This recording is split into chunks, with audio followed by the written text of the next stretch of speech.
I read a story about a woman chaplain in a hospice, and she was having a conversation with somebody, and the guy said to her, like, I don't understand how you do what you do, because it seems like what you do is too hard almost all the time. All she does is care for people who are in the stages of dying and the family of people who are losing someone they love.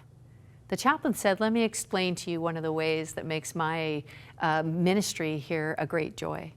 She says, before I enter somebody's room, every time in this hospice on a visitation, before I go, I stand outside of the door and I hold my hands open in a posture of receiving, and I look upwards, I close my eyes, and she said, I imagine a massive jug in heaven filled with the Spirit of God, filled with love and joy and peace and patience and kindness and mercy and grace. And she said, I imagine that jug emptying into me. And I receive the fullness of what God has planned, the fullness of His Spirit in me. She says, when I open the door, I'm just simply looking for a place to give everything I've just received out to somebody else. See, one of the things the chaplain's practicing is a thing that Jesus taught the disciples. As a matter of fact, it's the thing that He actually gave the disciples instructions to do, exactly that.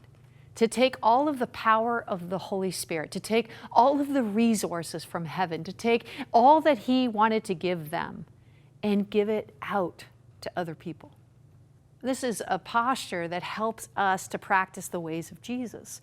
This posture I like to call the posture of mission, or an others-focused posture. In other words, it might not just be about you. In Acts chapter 1, the disciples are still confused. This is after the death of Christ and post-resurrection. This is just before the ascension. In Acts 1, the disciples are still asking Jesus, like, when will Israel be restored? Like, when is this going to happen? When will you overthrow Rome? The disciples still weren't quite clear what was going on. And Jesus says, look, that's not for you to know. Here's what you should know. You will receive power when the Holy Spirit comes on you, and you will be my witnesses, telling people about me everywhere, in Jerusalem and in Samaria and unto the uttermost parts of the earth.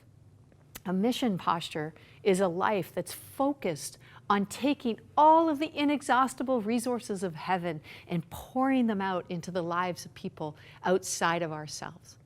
I don't know what that looks like for you.